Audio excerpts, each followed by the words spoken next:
Aku yakin kita bisa 100% pulih lagi ya, mengkondisikan bagian titik otak kita terkait dengan empati. Aku tuh tipe ibu yang nggak terlalu kreatif. Ya ternyata susah ya, gue harus belajar menghibur anak gue. Merupakan psikolog, anak, dan keluarga Samantha Elsener. Harus bisa jadi fun sama anak juga nih, dan itu adaptasi yang gak mudah sih 4 tahun terakhir. Dan aku tuh amazed-nya karena kamu melewati ini semua tuh sambil jadi psikolog juga. Aduh, aku cerita ini cuma di sini lah. Oh.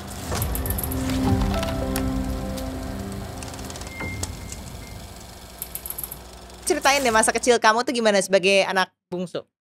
Aku bisa dibilang seperti petualangan anak-anak yang kayak gak ada orang tuanya gitu kali ya. Kenapa? Karena selalu pergi dari rumah dan sering banget dicariin. Yang selalu kayak bikin orang khawatir, kemana nih, udah maghrib belum pulang gitu kan. Sedangkan zaman dulu tuh kan Jogja itu masih banyak sawah gitu. Kalau sekarang udah banyak kos-kosan. Sering ke sawah, ke kuburan, nyari candi kecil-kecil di sekitar rumah aku gitu. Bener-bener ya kayak anak petualang ngebolang gitu kan.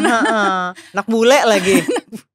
Ya dulu kan? Gak kelihatan bule sama sekali Mbak Andini. Terus kamu pindah ke Jakarta. Pindah ke Jakarta, culture shock. Gila. Kayak anak Jakarta gini banget ya. Terus gitu, yang lucunya nih Mbak Andini, aku pindah ke Jakarta tuh pertama kali rumahnya di daerah Pulau Gadung, deket terminal, deket pasar. Gitu. Ya, kebayang ya gitu kan, dengan Maaf segala ya Pulau macam Gadung. zaman dulu gitu kan, tempat pemotongan ayam dan lain sebagainya yang aku biasanya di Jogja kayak aman banget dan aku bisa kemana-mana pulang sekolah setelah tidur siang. Ini kayak, pulang sekolah aja udah lebih siang daripada di Jogja. Terus udah gitu ketika di Jakarta, aku harus menghadapi lingkungan yang menurut orang tuaku nggak aman dan selalu ditakut-takutin kan. Kamu nggak aman ya, kamu jangan kelilingan ya, jangan pergi-pergi dari rumah apa segala macam. Udah kalau udah pulang dari sekolah udah di rumah aja gitu. Terus udah gitu kamu bisa kuliahnya milih psikologi itu gimana ceritanya? Nah itu dari kecil. Jadi dari sejak di Jogja, kayaknya aku udah SD waktu itu. Aku punya sepupu yang sudah jadi psikolog. Nah waktu itu dia lagi kuliah. Jadi sering tuh jadi ada pembahasan-pembahasannya. Terus aku kayak kepo gitu kan. Kenapa sih, apa sih gitu. Dan aku tuh suka banget mengamati perilaku orang dan bertanya-tanya, kenapa sih dia kayak gitu?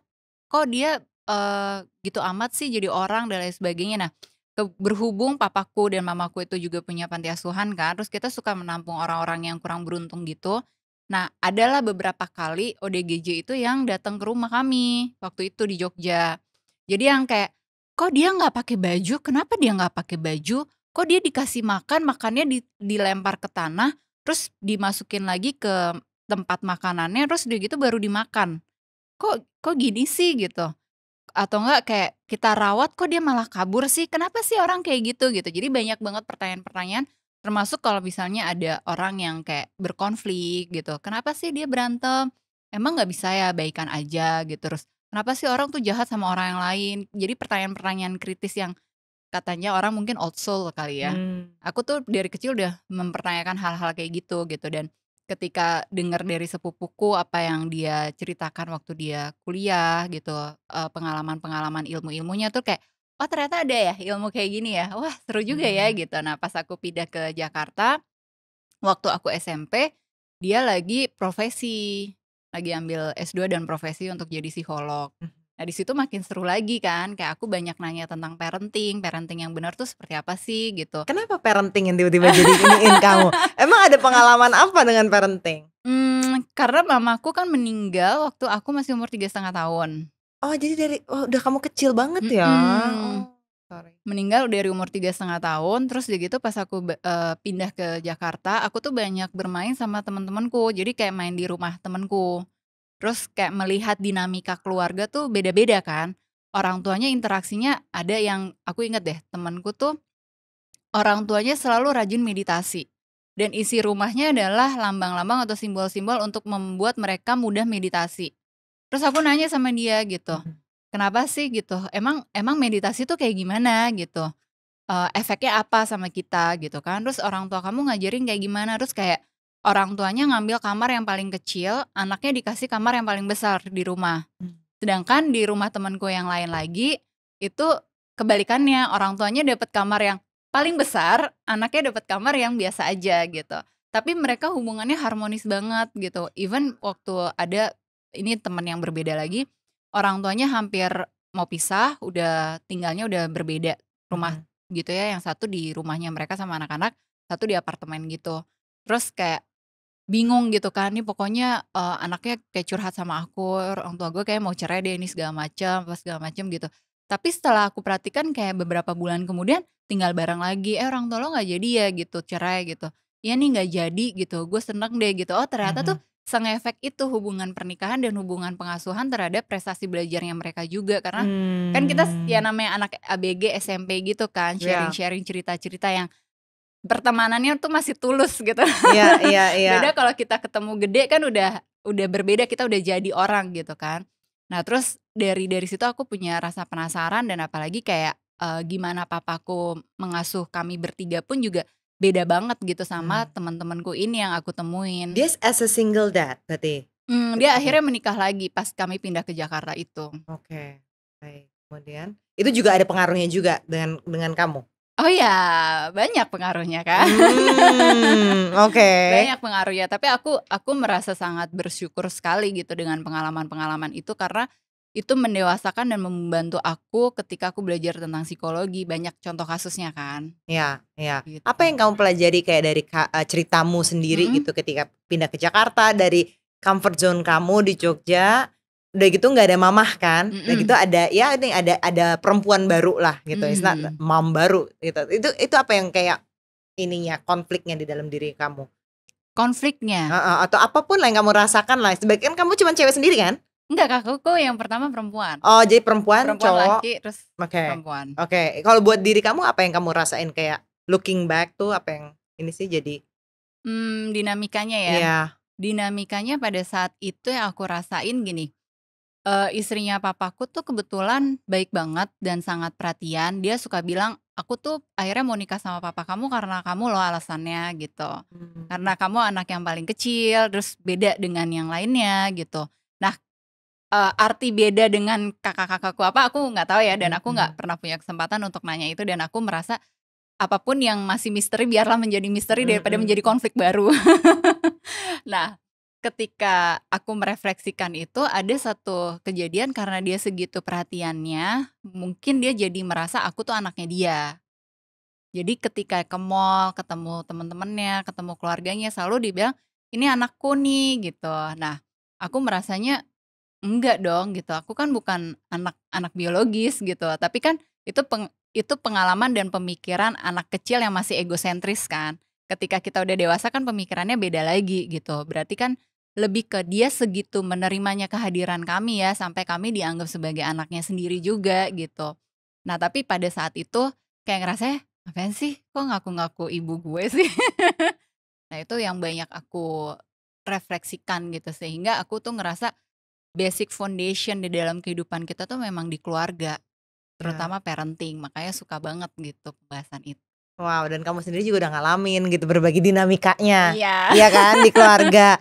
Terus kamu cerita kamu kan, 1 kemudian kamu nikah muda ya? Muda, 21 kan? 21. Jadi anak kamu sekarang umur Semua kakakku nikah 31? 21, mamaku nikah 21, kakakku yang cewek 21, yang cowok juga 21, Kamunya juga aku juga 21? 21. Ada kutukan kayaknya. Terus kemudian, yang kalau kamu lihat looking back, kamu mau nikah muda waktu itu karena apa? Karena nggak ada pilihan lain. Nggak mungkin sih. Nggak mungkin ya, nggak percaya ya. Nggak percaya aku. Aduh, karena apa ya? Eee, ada banyak hal yang membuat jadi pertimbangan saat itu terjadi gitu, yang yang aku pada saat itu juga merasa kayaknya nggak ada pilihan lain memang gitu, selain ya udah deh nikah aja dulu gitu, karena mungkin dengan pernikahan ini situasinya jadi bisa lebih baik aja gitu. Jadi, banyak banyak konflik sih intinya pada saat itu banyak banget konflik, kalau misalnya di astrologi tuh ada, Saturn karmic katanya Mhm, gitu apa ya. itu? Jadi proses pembelajaran kehidupan gitu, Oh, yang aku nggak terlalu punya kuasa selain ya udah jalanin aja gitu. Padahal kalau misalnya dipikir secara logis, gue juga nggak pengen terjebak dalam situasi seperti ini, anak muda umur 21 tahun, teman-temanku lagi go fun banget dengan kehidupannya mereka, lagi party-party, lagi ngerasain kerjaan pertama, duit pertama gitu. Sedangkan aku, loh kok gue harus harus menikah ya gitu. Mmm. Dengan kondisi sebetulnya nggak ada yang salah dengan orangnya, Mmm. tapi momentum pernikahannya aja nggak ideal gitu. Maksudnya? Eh, aku banyak berkonflik saat itu sama papaku Mmm. gitu, dan sama kakak-kakakku juga pada saat itu, yang bikin kayaknya, dari keluarga mantan suamiku itu sangat welcome dan sangat sayang sama aku, terus mereka ya mau mau bantu intinya gitu. Kalau misalkan cuman waktu itu aku udah pacaran tuh 1,5 tahun ya. Jadi kalau cuman cuman pacaran aja, sedangkan, posisinya saat itu dia kerja di Vietnam. Ya kok cuma pacaran aja, ada apa-apa sama Sam, siapa nih yang nolongin? Kita sebagai keluarga nggak bisa nolongin Sam gitu. Ya udah deh gitu. Ya gimana nih, kita diskusi, terus waktu itu juga sempat konseling juga sama psikolog sama pengacara juga, memang kalau dari dasar hukumnya lebih baik menikah gitu. Jadi Oh, biar kamu bisa pindah biar ke sana atau gimana? bukan pindah ke sana, tapi setidaknya kalau ada apa-apa sama aku, keluarganya punya kuasa untuk lebih nolongin aku saat itu, Oke, oke. gitu. Karena konfliknya cukup besar lah saat itu. Di keluarga kamu Di sendiri? keluarga aku Oke. sendiri, tanpa ada campur tangan dia nih gitu, maksudnya tanpa ada kehadiran si mantan suamiku ini udah ada konfliknya gitu yang kayaknya akumulasi aja dari kecil gitu. Ya, ya. Tapi, apa namanya, kamu ketika berpisah pun baik-baik? Baik-baik. Now, sekarang udah baik-baik? Baik baik-baik. Ya mana ada sih perpisahan yang baik-baik kan. Oh gitu Pasti ya? butuh penerimaan. Jadi, kalau komplitnya tuh pada saat itu, aku tuh sebenarnya udah dalam kondisi mau putus sama si mantan suamiku. Terus aku mimpi. Nah, di mimpi itu mamaku tuh ngasih secarik kertas gitu, Mbak. Terus di kertas itu tuh ada tulisannya, ada 3 kolom, hal yang harus kamu lakukan, nggak boleh enggak, hal yang harus tidak kamu lakukan sama sekali, dan yang terakhir tuh kolomnya boleh atau enggak itu bebas lah gitu.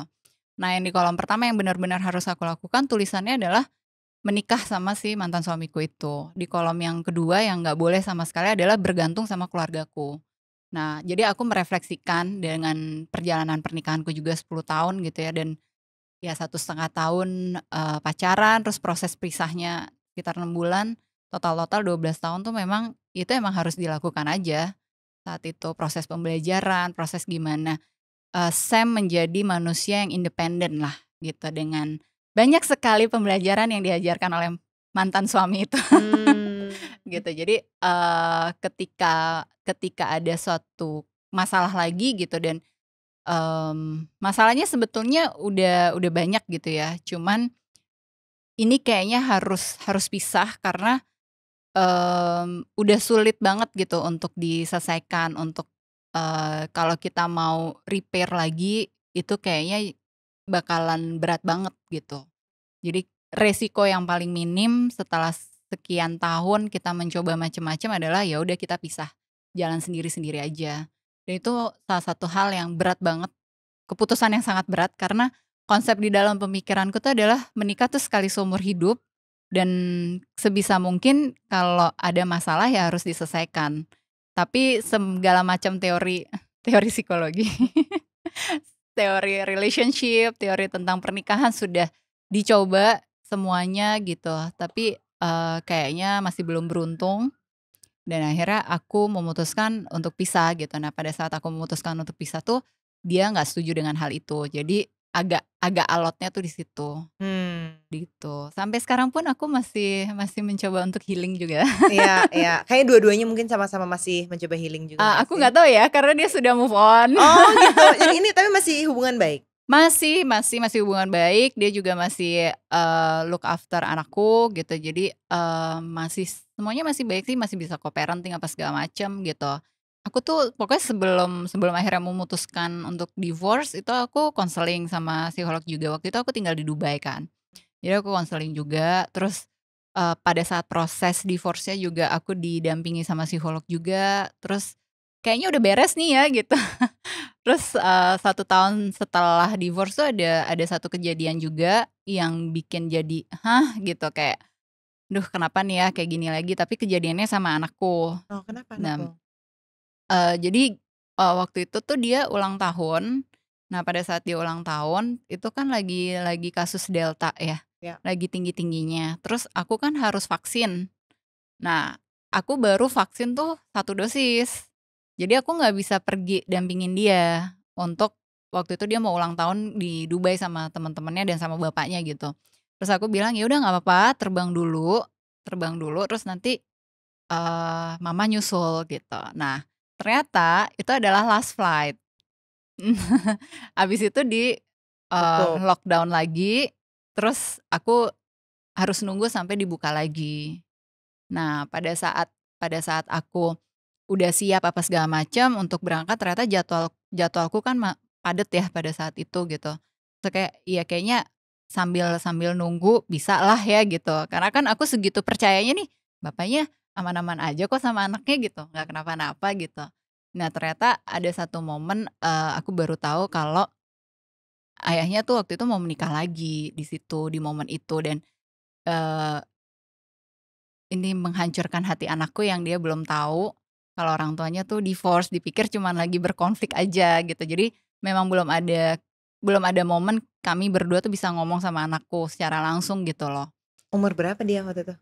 Umur berapa ya? Bentar, kayaknya 9 tahun ya, ulang tahun ke-9.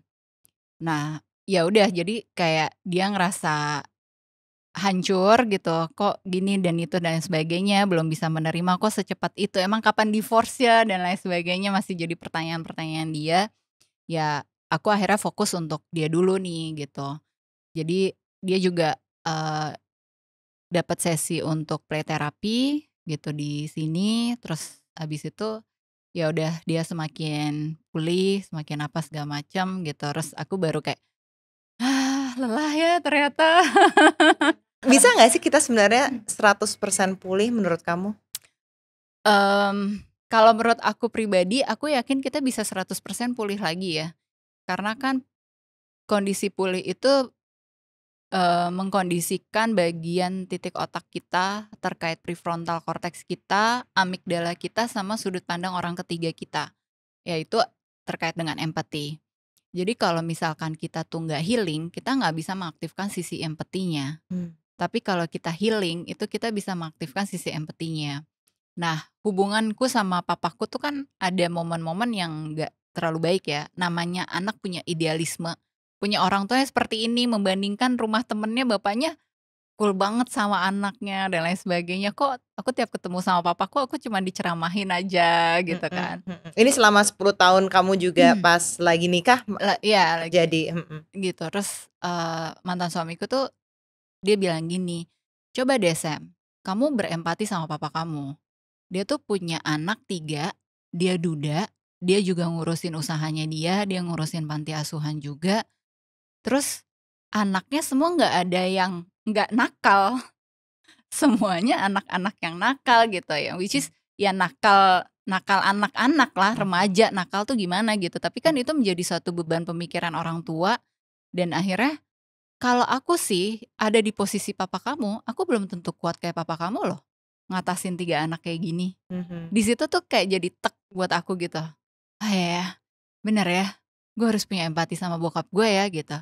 Dan di situ tuh akhirnya aku mulai untuk merefleksikan diri kalau aku ada di sepatunya papaku tuh seperti apa, gitu. Aku melihat, aku akhirnya mulai banyak bertanya gitu dari banyak laki-laki perspektif ketika mereka jadi seorang bapak, itu mereka kehilangan istrinya, tiba-tiba gitu ditinggal dengan 3 anak dan begitu banyak tanggung jawab tuh kayak gimana sih prosesnya gitu. Dan ternyata, oh ya ya, ternyata berat ya yang dihadapi sama dia gitu ya.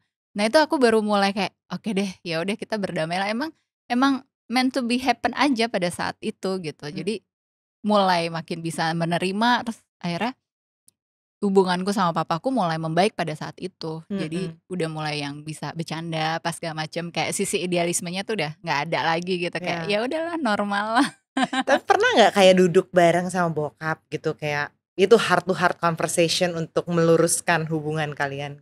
Nah, lucunya pada saat momen setelah setelah mantan suamiku bilang tadi itu, aku harus berempati sama papaku, itu kan di momen aku lagi S2 psikologi juga. Di? di Tarumanegara, Oke, Jakarta di ya? Jakarta juga. Mhm. Terus, ada satu momen akhirnya aku tuh kayak, ya udahlah gitu, emang emang harus baik-baik aja gitu kan, kita harus memahami dia gitu, kita nggak bisa nuntut dia berubah dan lain sebagainya. Jadi aku lagi macet-macetan, biasa ya kalau mau ke Untar, keluar tol Taman Anggrek itu kan macet banget ya. Jadi aku nelpon papaku pagi-pagi gitu. Nah pada saat nelpon itu, kok dia udah nggak penuh dengan ceramah ya? Kok dia penuhnya dengan canda tawa ya gitu. Terus sejak hari itu aku kalau ngomong sama papaku tuh pasti dipenuhi dengan canda tawa. Mmm. Nah sampai ada satu momen papaku tuh kena serangan stroke. Mmm. Nah pada saat dia kena serangan stroke itu, mantan suamiku yang panik gitu. Mhm. "Sam Sam, kamu udah berdamai belum? Jangan sampai unfinished atau unresolved emotion," Mhm. gitu kan. Terus aku bilang, "Mmm, udah kok, tenang aja." "Kok lo tenang sih?" Gitu. Maksudnya biasanya kan ada sedihnya, ada khawatirnya nanti kalau dia ini apa segala macam. Aku bilang, "Iya kalau udah damai, udah tenang dong, udah siap, kapan aja dong," gitu. "Karena nggak ada yang perlu diberesin lagi," aku bilang kayak gitu. Terus ternyata ya pokoknya intinya papaku kena serangan stroke, terus udah gitu dalam proses perawatan pemulihan yang kondisinya udah membaik, nah pas aku pindah ke Dubai saat itu. Mmm. Nah, pada saat aku di Dubai itu ternyata ada satu kondisi yang menurut papaku saat itu dia terjatuh di kamar mandi, Mmm. terus dia kayak mati suri gitu. Nah, pada saat dia terjatuh di kamar mandi, dia tuh ketemu yang dia anggap sebagai malaikat. Mmm. Terus si malaikatnya tuh ngomong sama dia, "Kamu saya kasih kesempatan hidup lagi tapi kamu perbaiki hubungan kamu sama anak perempuan kamu yang kecil ya," dibilang gitu. Nah, terus papaku tuh begitu sadar nelpon aku cerita tentang kejadian itu, terus aku kayak kayak kaget ya, kaget yang positif. Terus, aku sedikit terharu di momen itu papa aku tuh minta maaf. Jadi, "Maaf ya kalau papa tuh nggak pernah adil buat kamu," Wah, gitu. Jadi buat aku tuh kayak, "Oh dia udah nggak gengsi lagi nih sama gue," gitu. pasti berat juga ya buat papa untuk bisa ngomong kayak gitu? Ya kan nggak ada yang pernah berharap ya, maksudnya aku pun ketika berdamai dengan situasi itu aku nggak pernah berharap papaku akan minta maaf sama aku gitu. Dan habis itu kayak ya udah santai aja, sekarang kita malah kalau ketemu ledek-ledekan, "Ayo kapan kita nikah lagi?" Jadi kamu udah menemukan kedamaian? Udah peaceful banget sih. Makanya kayak orang selalu nanya, "Lo nggak ada dendam?" "Enggak," gitu. Bahkan kalau dalam sesi terapiku juga ada satu momen tuh terapisku tanya sama aku gitu, "Kamu trauma bonding nggak sama mantan suami?" Gitu. Karena mungkin dipertemukannya dalam kondisi aku lagi kalut, lagi banyak konflik gitu kan. "Enggak deh," gitu. Maksudnya aku yakin banget aku nggak mengalami trauma bonding sama dia gitu. Trauma bonding itu apa ya? Trauma bonding tuh kita terikat dalam satu hubungan karena kita masih sama-sama punya trauma, tapi kayaknya kesannya hubungannya lovey-dovey gitu.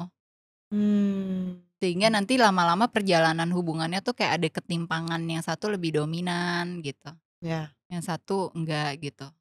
Gimana kamu bisa akhirnya setelah melalui perjalanan ini bisa bisa bonding lagi gitu sama kakak-kakak? Mmm, Gimana ya, kayaknya natural aja gitu sih, nggak yang dibikin-bikin, cuman kan memang kalau aku kan orangnya lebih lebih genuine mungkin ya, Cancer ya, Mhm, yes. family oriented gitu. Jadi Mhm. kayak Kayak udah tahu boundaries-nya harus kayak gimana, terus kita nggak saling menyusahkan aja, sama-sama jaga nama baik masing-masing, lebih Mhm. ke ngasih perhatian aja gitu. Mmm. Nah itu yang kadang jadi kayak, oh mungkin ketika si frekuensi energinya sama gitu, kita tuh kadang kita nggak janjian, tapi kita bisa liburan ke tempat yang sama, terus kayak, "Oh ke sini juga sih?" Gitu. Oh Dan ya? itu terjadi beberapa kali gitu kayak, "Hah, kayak nggak janjian ketemu," gitu. Wow, dan sekarang kalian hubungannya gimana? Iya, sewajarnya keluarga ya, maksudnya Heeh. ya intensitas komunikasi memang nggak sering-sering banget karena kan sama-sama sibuk. Cuman ketika ada momen kita harus kumpul ya pasti kita akan maksimalkan waktu untuk kumpul gitu. Dan sekarang ke anak kamu yang kamu tadi udah bilang udah terapi segala Iya, macam iya. gitu, ada nggak the fear dari kamunya juga nih, anak kamu ya bakal gimana gitu nanti gedenya setelah melewati semua ini? Dulu iya, dulu Nah. ya ketika lagi galau-galau memutuskan pisah enggak ya gitu. Itu ada gitu kayak, hal yang jadi concern-ku banget tuh saat saat akhirnya aku memutuskan pisah atau enggak, itu ketika konfliknya tuh udah semakin melebar. Jadi bukan cuman aku yang bermasalah sama dia, tapi anakku jadi keseret gitu kan, ngelihat orang tuanya berantem terus, itu kan jadi nggak sehat kan. Terus sedih terus gitu, itu ngefek banget ke dia. Jadi kayak aku mencoba untuk memberanikan diri, ya udah deh mungkin akan lebih stabil hubungannya ketika kita pisah, nggak ada yang ribut, si anak tuh bisa hidup dengan optimal di lingkungan yang lebih sehat dan dia bisa tetap fokus dengan prestasi-prestasinya dia gitu. Walaupun saat itu, kesannya nggak adil ya gitu dan anakku kan juga proses penerimaannya tuh nggak mudah karena dia deket banget sama bapaknya gitu, kayak daddy's first love, Anak kamu terus terus perempuan? perempuan. Perempuan. Ya, ya. Gitu, jadi deket banget, dimanja banget sama bapaknya. Nah terus waktu itu, we made a deal actually ketika aku bilang, "Mama mau pisah ya," gitu. Itu anakku bilang, "Tapi aku tetap boleh ketemu Dedi ya?" Ya teteplah, nggak masa dilarang sih ketemu gitu, ketemu mah Mmm. ketemu aja, liburan mah liburan aja bareng juga gitu kan. Terus, ya udah itu berjalan sampai sekarang, bapaknya juga berkomunikasi langsung sama anaknya, jadi nggak melalui aku, jadi Mhm. udah lebih baik sih hubungannya, udah lebih bisa menerima kondisi-kondisi perubahan ini. Gimana ya cara bikin co-parenting tuh yang sehat, yang akhirnya bisa bekerja? Karena aku tahu banyak temanku juga co-parenting tapi ya banyak dinamikanya lah pasti ya. Tapi gimana Mhm, caranya bisa nemuin, oke ini nih fine tuningnya dapet dan akhirnya sehat buat semuanya, nggak cuma buat anak nggak boleh juga? pakai ego ya. Ah. Kuncinya itu sih. Kalau aku kan udah fokus orientasinya buat anak ya. Jadi aku mengesampingkan segala hal yang walaupun mantan suamiku juga nggak tahu kalau aku konseling atau gimana gitu. Cuman, ketika harus ketemu sama dia, ya ketemu aja gitu, ngobrol, duduk, makan bareng, pergi bareng, liburan bareng juga ke Jepang Mmm. gitu. Kayak, ya udahlah gitu, ini kan buat anak gitu kan. Mhm. Walaupun aku nggak merasa perasaan-perasaan yang negatif ya, kayak, "Eh, lo jahat banget siapa tuh?" Enggak gitu. Jadi, dalam sesi terapiku juga tuh psikologku bilang kayak, "Kamu tuh nggak keluar anger-nya gitu, orang tuh kalau pisah, kalau ini tuh keluar anger-nya gitu, aku tuh nggak keluar anger-nya." Jadi kalau dari kurva keterpisahanku berlos, itu kan dimulai dari anger dulu gitu ya, kayak denial, terus ada bargaining, ada anger-nya, terus ada depresinya, terus baru acceptance gitu. Aku tuh nggak ada anger-nya.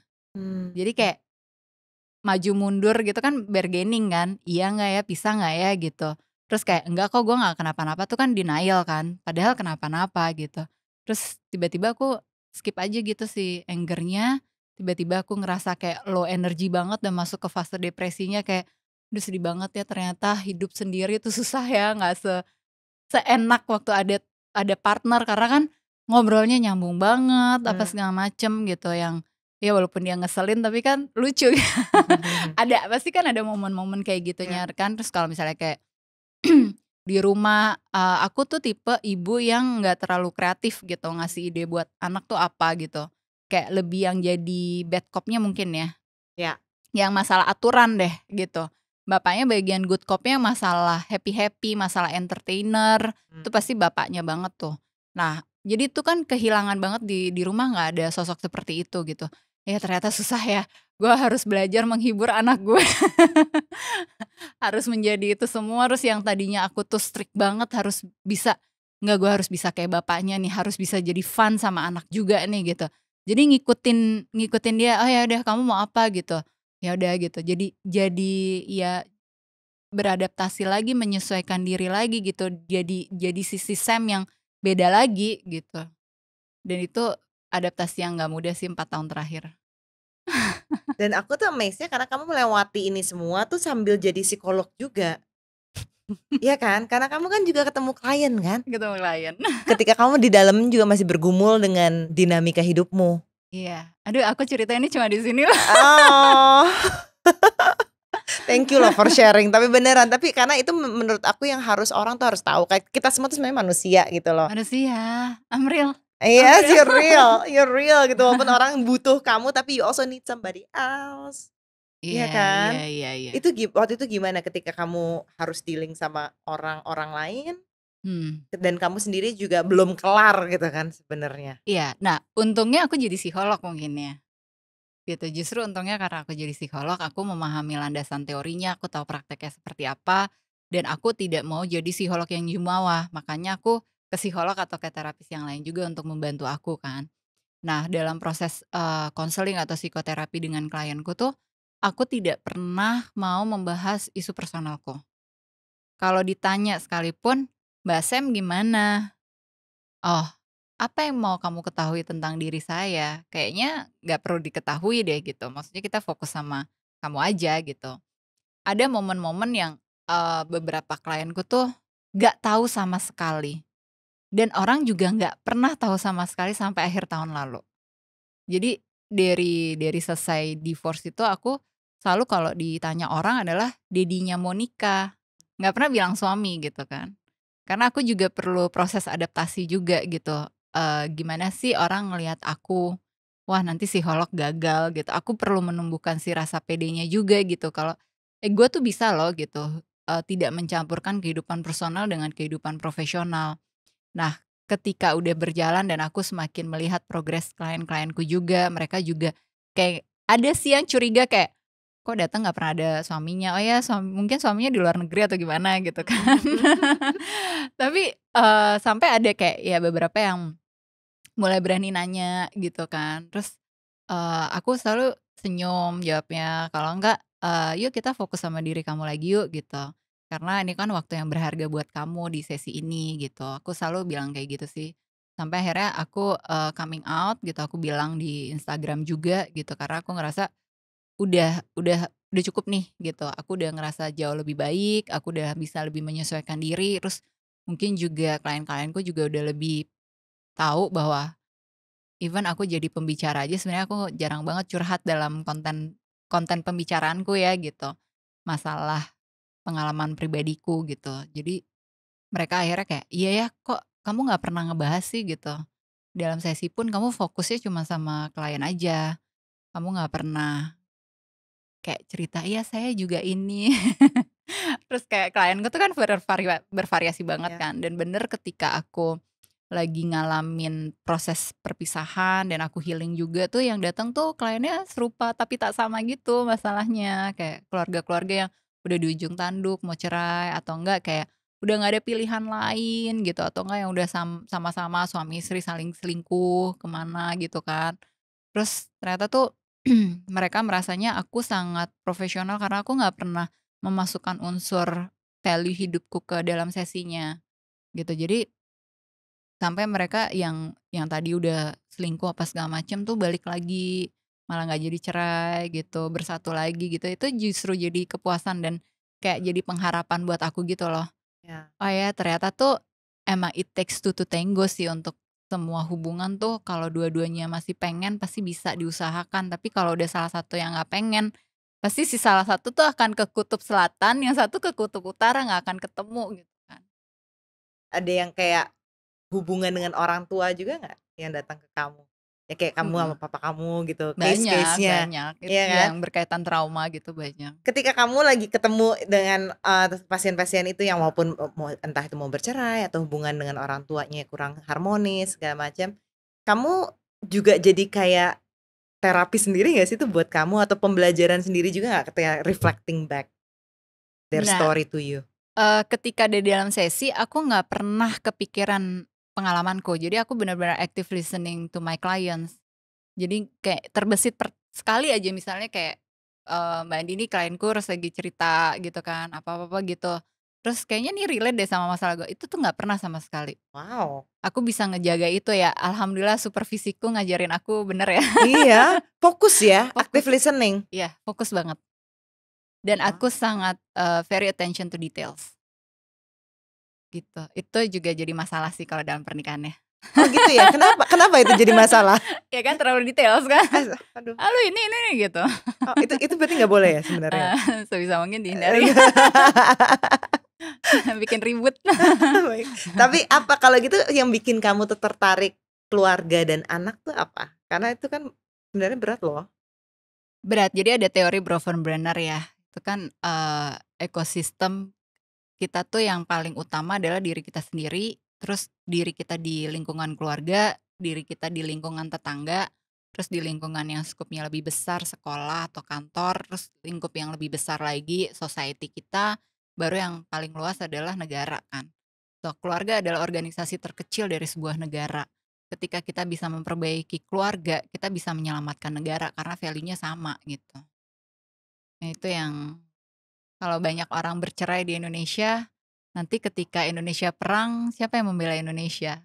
Keluarganya aja saling bercerai, saling musuhan kan, gitu. Tapi kalau keluarga itu bisa balik lagi, reunited lagi gitu, berarti kan kita punya harapan bangsa kita juga punya masa depan, anak-anak penerus bangsa ini juga yang dalam kondisi sehat keluarganya. Wow. Kalau gitu sekarang ini mungkin juga pertanyaan yang relevan karena aku kenal banyak single mom Ya. ya, dan ketika kamu bilang keluarga tuh unit yang paling kuat, Mhm. tapi as a single mom, itu gimana caranya bikin itu jadi unit terkuat? Co-parenting. Sure. Co-parenting sih, permasalahannya kan kita tuh nggak terbiasa menyelesaikan konflik dan berkomunikasi ya. Jadi kadang kita punya victim mindset atau kita mengkondisikan diri kita tuh selalu jadi korban. Sedangkan aku selalu beranggapan, enggak, kita tuh adalah pahlawan untuk diri kita sendiri gitu. Karena di dalam teorinya Jung, itu ada satu archetype hero. Jadi hero tuh ada di dalam diri kita. Pahlawan tuh ada di dalam diri kita mau pakai atau enggak, gitu. Kalau aku sebagai seorang pahlawan buat diriku sendiri, I will fight anything to get what I want gitu, tapi in the positive way ya. Artinya ketika aku pisah, aku pengen mengkondisikan aku bisa co-parenting kok sama mantan suamiku. Aku nggak perlu membenci dia, aku tetap berhubungan baik dengan keluarganya juga gitu. Dan aku mau gitu untuk bisa ada di dalam kondisi tersebut. Jadi aku nggak mengkondisikan bahwa aku adalah korban gitu. Kalau misalkan dia, apa ya, mmm, merasa bahwa aku meninggalkan dia karena aku yang mengajukan gugatan cerainya gitu. Ya memang aku mengakui itu. Jadi aku nggak akan kayak, "Oh ya karena kamu begini," kayak lempar pingpong gitu, enggak Mmm, gitu. Ya aku mengakui ya memang memang berat gitu buat kamu bisa memproses itu semua juga gitu. Aku iyain aja. Nah itu kan suatu suatu proses sebetulnya kan supaya kita bisa ada negotiation-nya gitu dan akhirnya bisa terciptalah ekosistem yang lebih kondusif lagi dalam proses walaupun memang nggak mudah, sama sekali nggak mudah, pasti drama-dramanya kan banyak ya. iya. Gitu. Nah, kita tuh kadang nggak mau kena dramanya, tapi pengen dapet simpati. Simpati kan, "Aduh kamu kasihan banget sih," gitu. Mmm, Tapi nggak mau melakukan aksi apapun yang udah tahu, aksi yang lebih baik tuh ada loh possibility-nya untuk bisa mendapatkan hasil yang lebih baik lagi. Tapi nggak mau, maunya dengerin aja deh curhat gue gitu. kalau gimana caranya bukan nyelamatin ya, tapi making sure anak-anak dari perceraian, terutama Mhm, perceraian yang ugly divorce, mhm. itu tuh gimana mempersiapkan mereka untuk bisa mutus that generational trauma? Itu berat sih dan pasti butuh psikolog atau terapis ya, nggak bisa sendirian kalau udah menyangkut tentang trauma. Karena trauma itu yang aku pelajari sangat butuh support system. Jadi orang itu jadi trauma karena dia ngalaminnya sendiri. Nah, orang tuh banyak nanya sama aku, "Lo nggak punya trauma?" Gitu. Nyokap lo meninggal lo masih kecil, terus bokap lo gitu sama lo gitu, lo punya mantan suami kayak begitu gitu, lo nggak trauma? Enggak, gitu. Sedih? Iya. Ngerasa kehilangan? Iya. Tapi aku nggak pernah klaim diriku aku punya trauma. Karena ketika aku ngalamin itu aku sadar aku nggak sendirian, aku ngalamin bersama kakakku juga sedih, mamaku meninggal ya kan, kakak-kakakku juga ngalamin gimana perilaku papaku, tapi kan kita semua tahu gitu kondisinya saat itu memang nggak kondusif. Memang ya memang harus terjadi gitu, tapi kita punya outcome dan efeknya masing-masing aja gitu. Dan kebetulan aku belajar psikologi juga gitu, jadi aku selalu berfokus, kita nggak boleh nyalahin orang orang lain, kita nggak boleh nyalahin orang tua kita juga. Mereka kayak gitu kan juga nggak tahu cara untuk resolve-nya tuh seperti apa. Nah, banyak orang ngalamin trauma itu justru karena mereka merasa mereka sendirian ngalamin hal-hal itu. Dan ketika dapat support system dari psikolog, dari terapis yang tepat, mereka ngerasa diri mereka tuh punya pegangan lagi. Nah, proses pemulihan trauma itu nggak bisa sendirian. Jadi benar-benar butuh support system, butuh emotional support, butuh orang yang bisa, apa ya, mereka pegangin lah selama mereka proses pemulihan. Karena ngebuka si bawang itu kan pedes banget ya, lapisannya lapisannya gitu. Dari yang kamu udah lewatin, dari kamu umur 3,5 tahun ditinggal sama mama, hubungan sama papa kamu, terus kemudian berpisah dengan Mhm, suami dan akhirnya jadi single mom, terus ketemu banyak kasus juga, plus at the mhm. same time, apa yang kamu pelajarin tentang diri kamu? Tentang diri aku, kuat ya ternyata. Lebih banyak bersyukur aja sih, Mbak.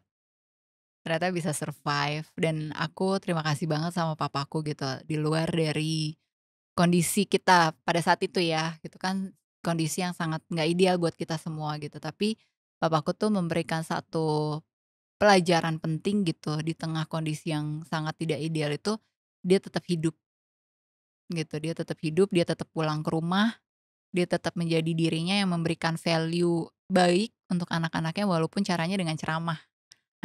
Karena dia cuma taunya ceramah gitu kan. Ini ceramah kayak khotbah gitu? Khotbah, kayak orang curhat sebenarnya. Kayak orang curhat tapi diselingi khotbah, pesan-pesan moral kayak, "Jadi anak tuh nggak boleh gini gini gini, tahu kan aku tuh begini-begini," gitu. Ceramah, cuma literally. Dan kita Wow, nggak boleh ngomong sama sekali, kayak harus cuman dengerin aja. Mungkin itu kali aku terlatih jadi active listening. there you Iya iya. go, there you go, dan mungkin Iya itu iya. self coping mechanism-nya dia juga kali, through grief, through anything, I don't Iya know. iya, harus merasa didengarkan kan kalau orang lagi ngerasa stres dan lain sebagainya. Dan aku selalu ngerasanya aku jadi tong sampah, ya kan. Even nggak ada kakak-kakakku pasti papaku akan nyari dan, "Sini kamu dengerin papa." Ya anak kecil digituin kan. Iya, Kayak berarti itu anak kecil dicurhatin ya? Iya exactly. kan? Iya Dan itu iya. sebenarnya kan nggak boleh kan? Nggak boleh sama sekali, gitu. Kan aku jadi kayak orang tuanya sebenarnya kan. Tapi at that time, aku nggak mau mengkondisikan aku sebagai orang tuanya, jadi aku nggak mau nurturing papaku. Kayak akhirnya aku memilih lebih banyak mengurung diri di kamar aja. Jadi udah denger nih, wah bentar lagi dia nyampe rumah nih gitu kan. Biasanya udah mulai kayak ada bunyi-bunyi mobil gitu. Mhm Terus atau mhm enggak, kebetulan antar jarak gerbang aku sama pintu rumah tuh agak jauh gitu. mhm Jadi kayak mhm. masih ada waktu, "Oh dia pulang," lari ke kamar, Kabur? kabur kunci kamar, pura-pura tidur gitu. Oh, Survival mode. survival. Tapi kalau sekarang kalau ketemu Ya jadi udah mendekat? ketawa-tawa aja Jadi kan, mendekat. iya. Oh, wah. Aku ada pertanyaan terakhir tapi Iya. dari tentang kita, Wow, oke? apa tuh? Kamu pilih dari bagian tentang penutup ini akan menjadi pertanyaan terakhirmu. Mhm, Jadi coba kamu pilih satu, terus kamu, kayak main tarot baca. ya? Universe pengen kamu menjawab apa? Menurutmu apakah pandangan orang lain terhadap dirimu sama dengan caramu melihat dirimu sendiri? Enggak sih, beda. Hmm. Beda beda beda banget. Teman-teman aku, orang-orang terdekat aku selalu bilang, "Sam, you're too rigid." Gitu. Kayak, "Kenapa sih lo nggak lebih fleksibel lagi?" Sementara kayak aku ngerasa, gue udah lebih fleksibel daripada dulu deh. Tapi, mereka mereka kayak selalu punya point of view yang berbeda ya. Aku terlalu punya insting yang sangat kuat ketika aku terkoneksi secara personal banget. Kalau bukan dia mendingan gue nggak usah buang-buang waktu gitu ibaratnya kan.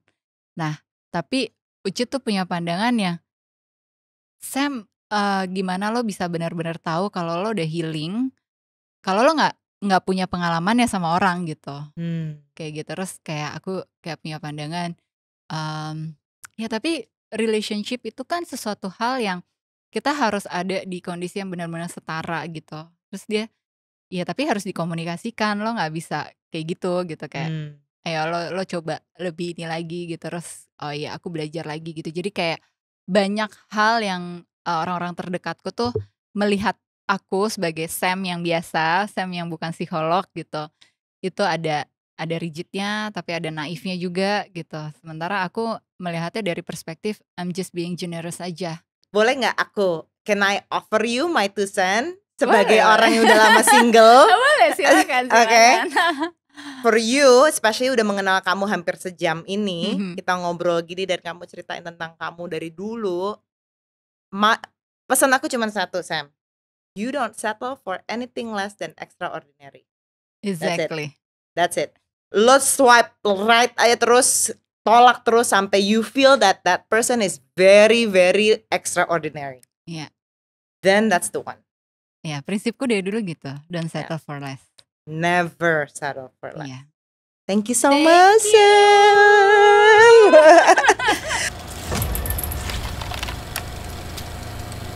Ya di Indonesia, Malaysia, Penang, Singapura, kebanyakan itu alirannya alopati. Opposnya naturopath, pendekatannya adalah berbasis farmasi. Obat, Ya, dikit-dikit ya, obat. punya mindsetnya seperti ini. Saya olahraga biar bisa makan enak. Yes, itu salah. Totally. Kamu tidak akan pernah bisa mengkompensasi pola makan kamu dengan olahraga.